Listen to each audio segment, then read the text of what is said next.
is Bedtime Stories, Grownup Edition, Season 15, Poetic Justice. Since Season 14, The Truth ended, 2 weeks have passed. Angela Lorraine Spencer Washington St. James and her husband Quincy Anders St. James IV, also known as Q, were trying to balance being successful business owners with being parents of 5, including 15-year-old Michael, Q's son from a previous relationship. 14-year-old Melissa, the biological daughter of Angela's deceased older sister and her first husband. 9-year-old Angel, her only biological child from that first marriage.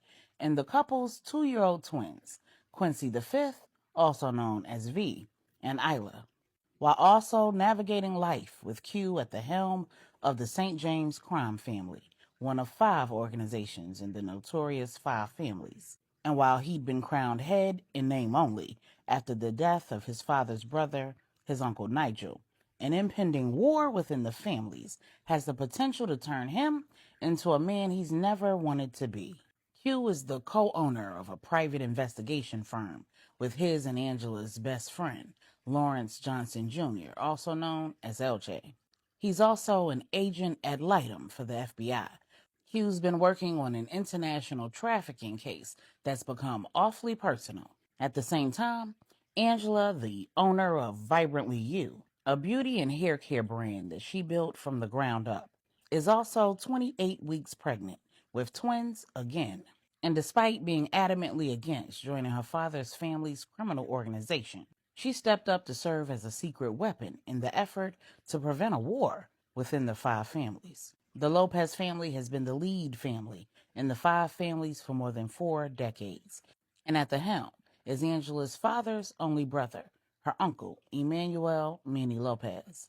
Manny is ready to retire and turn the reins over to one of his brother's children, who happen to have first rights of refusal, even ahead of his own 3 children.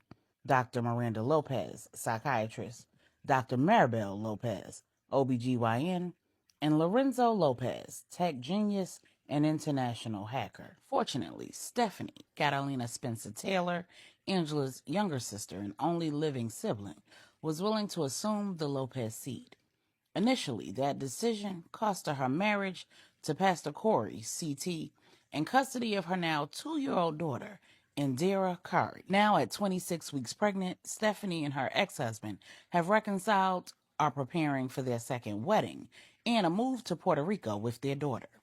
CT is also in the middle of training Donovan Anthony St. James, Q's younger brother, to become a minister of the gospel. Donovan, the second-born son of Quincy Anders St. James III, affectionately known as Pops Andy, and Bella Baptiste St. James, known by her children and their closest friends as the Queen Mother, has managed not to be pulled into leadership in either the St. James or the Baptiste organizations, despite his best efforts to do just that. His mental health has sent him on quite a few roller coaster rides, but he seemed to have found his way.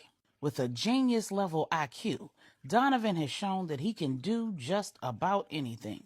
He's a master architect and the owner of his own architect and construction company, and he's finally settled into the roles that he loves the most, being the husband of Maribel Lopez and the father of baby Bella and baby Chance. His brand new bride, Maribel, is adjusting well to being a stepmother to Donovan's motherless children, and Donovan is adjusting well after undergoing inpatient mental health treatment and having been kidnapped by a woman he befriended in said treatment. What he does not know is that woman, Darlene Porsha Capital, did not die from the gunshot wounds that she suffered at Renni's hands. Porsha is alive and well. She is in treatment yet again and 25 weeks pregnant with his child. This fact is one of many secrets his mother and his sister-in-law Angela are keeping. And the last time Angela kept a secret from Donovan, he turned everyone's lives upside down.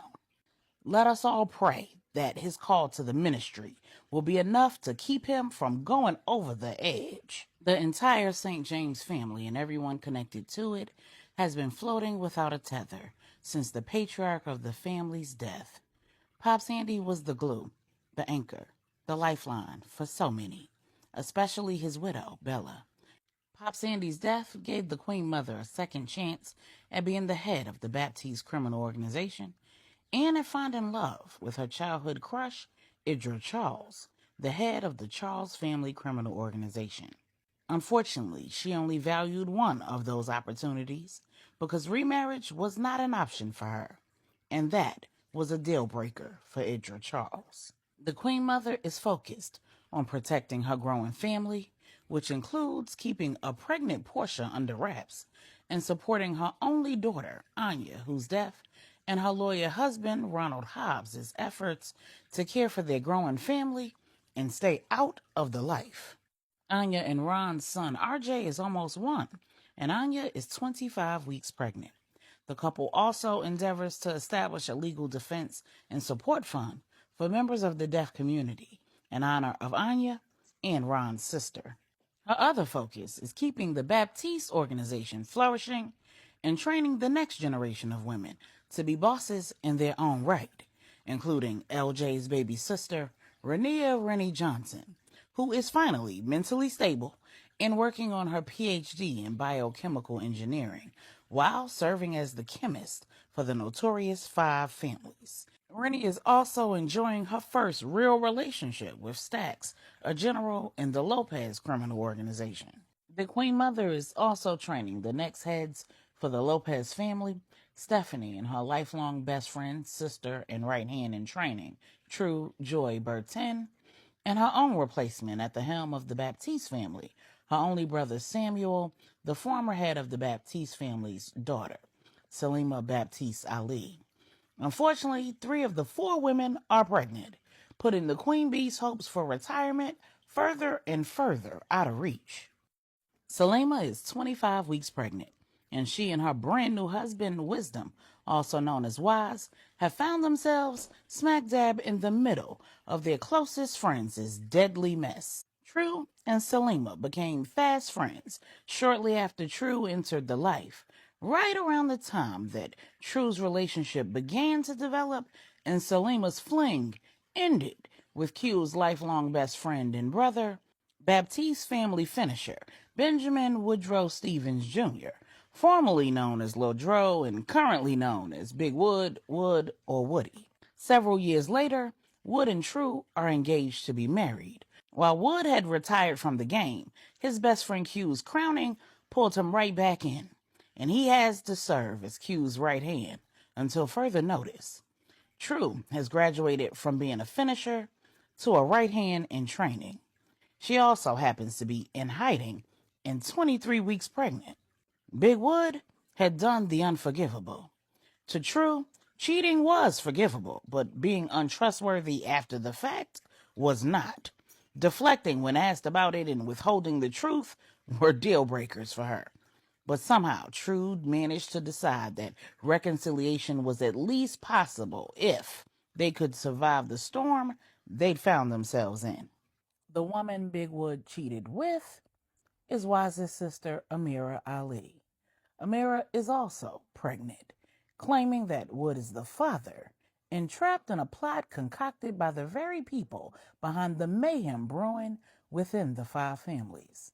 Wise is having a hard time dealing with the fact that his wife has terminated pregnancies and his closest friend, the best man at his wedding, and his boss's right hand, Big Wood, may have been the father of one of those deleted fetuses. Thank God he doesn't know what his wife did during this pregnancy. And if all of that is not enough, Wise now knows that the men who attacked his mother have been identified as members of the Charles family criminal organization, and his sister is in bed with them.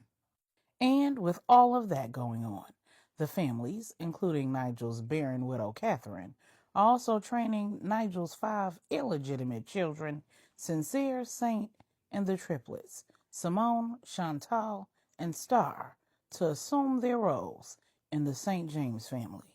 Manny's only son Lorenzo has found love with Big Wood's older sister Zora, and Idra's only nephew, the contender for his seat at the table, the Queen Mother's godson, the son of her best friend And Idra's sister, Nadia, Stanley Charles, has his eyes on more than the Charles family throne.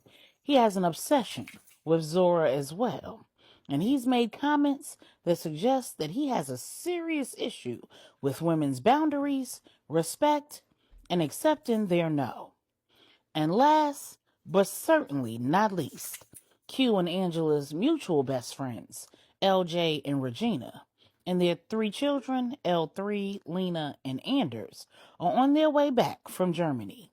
LJ was diagnosed with advanced prostate cancer for a second time. As repayment for all that LJ has done for Angela and Stephanie throughout the years, particularly when they had no clue that they were members of the Lopez family, Manny foot the bill for a radical treatment only available in Europe. Well, LJ's been given a clean bill of health.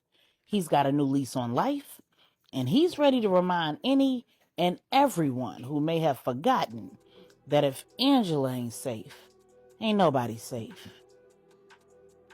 Manny looked at the Queen Mother and said, "Please tell me that you called this round table because you know who's behind all of this. Otherwise, the timing of a meeting like this is just in poor taste." The Queen Mother looked at Manny and said, "I didn't call the round table. I'm the middle woman.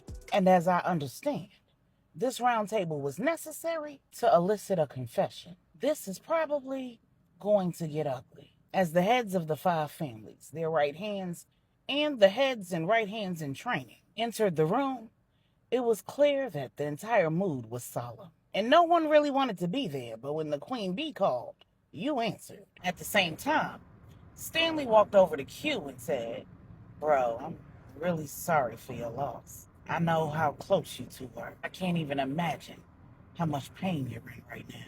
Q said, "I appreciate that, bro. And I really appreciate you coming. I know that y'all two weren't all that close, but he was my family. And so are you." Stanley said, "I was surprised to see that True wasn't there. Any word on where she is?" Q said, "Nah, nobody's seen or heard from her. I'd have to imagine that if somehow she got the word, she'd have been there." Stanley said, "I'm confused. I thought that the families had her in hiding because of all this mess that's going on." Q said, "Nah, something happened between her and Wood, and she ditched her security and went off grid." Stanley said, "Wait, she's in hiding somewhere with no security?" Meanwhile, Wise was having a conversation with his mother, Mrs. Ali. She'd asked her son if there had been any word on her daughter's whereabouts. And Wise had said, "The best we can do is hope that interior decorator got her somewhere safe, but nobody's heard from her. We can't find her. So we don't even know whether the interior decorator was able to pick her up or if she was able to get her to somewhere safe." Mrs. Ali asked, "You don't think that Star was somehow in on all this, do you?" I said, "Come on, Ma. She's a 19-year-old college student who has big dreams and crazy talent. She's not even from here. She was only here because her school was on a break and Salima was able to coordinate with some people that she knows to get her some work. She was working on Wood's house and several other projects while she was in town. She should be back at school by now, but that doesn't explain why she's not answering the phone or returning our calls." Mrs. Ali said, "Maybe she's scared. If I was a 19-year-old girl and somebody called me and said that they were in the middle of a shootout and they needed a ride, I'd cut off all communication too. Is there any way to find out if she left Texas and went back to school?" Well, I said, "We tried that. Salima bought her an open-ended return ticket, and the ticket was purchased in her name. So whether it was used or not and when is not information available to the ticket purchaser."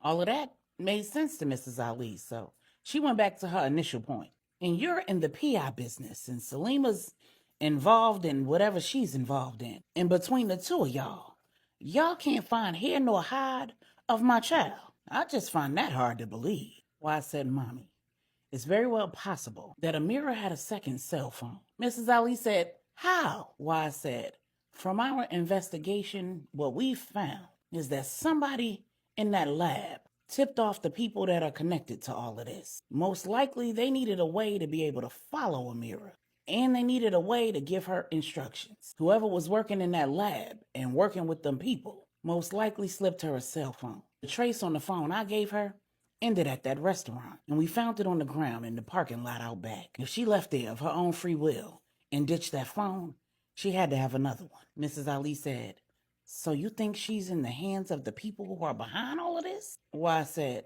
"Absolutely. Dead or alive, this ain't over. For her or us." Mrs. Ali said, "And how are you holding up with all this, son? How's Salima doing? I know that this can't be easy for either of you." Why, I said, "Amira turned all of our worlds upside down. How you think we doing? All I can do is thank Allah that I had the opportunity to make amends with that man before he died." 2.5 weeks earlier, when Wise realized that his sister Amira intended to set Big Wood up, he told Q that he needed to go to Puerto Rico and have a conversation with Big Wood. And Q had made that happen. Before Wood flew to New York, he got a visit from Wise the night before. Wise said, "I didn't think we needed to have this conversation on the phone. It's time that we have a man-to-man. We're going to have to put it all on the table if we're going to be able to move forward." Wood said, "We ain't got to move forward, nigga. You picked a side. Stay there." Wise said, "I picked the wrong side, and I apologize." Wood said, "Don't turn on your family for me, and don't let all this come between you and Slim. She needs you. Your baby is gonna need you. If you think this is something, you ain't seen nothing yet. Soon enough, your wife is gonna be in charge of a multi-million-dollar, nearly billion-dollar criminal operation with thousands of employees, all of whom will be relying on your wife to live, to eat, to stay safe and out of prison. That's a heavy load to bear, and you're gonna have to help her bear it while keeping your hands clean, making sure she's good and so is your kid, and also being the head of your household. Heavy is the head that wears the crown, but the head can't bear that weight without the neck.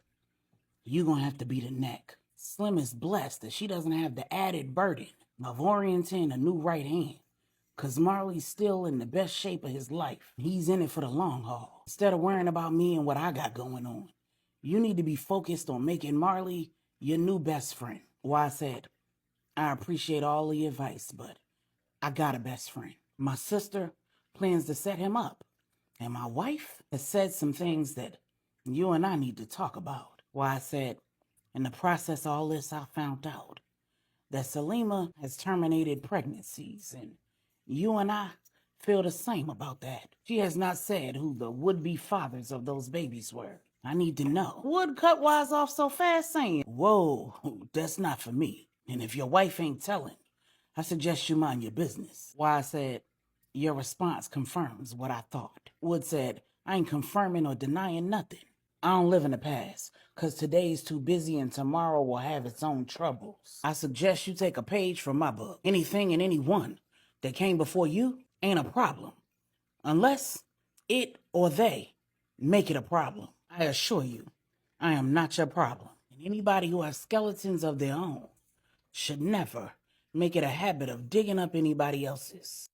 At the round table, the Queen Mother had just said, "Now that the gang's all here, it's time we talk about why we're all here." Amir was the catalyst for all of this. Fortunately for some of us, Amir's death was kept under wraps just long enough for us to gather the information that we needed to get a better understanding of his overall plot. The what's, the whys, the hows, and the who's. Amir had 2 phones, both of which had evidence and contacts that we were able to use to piece some things together.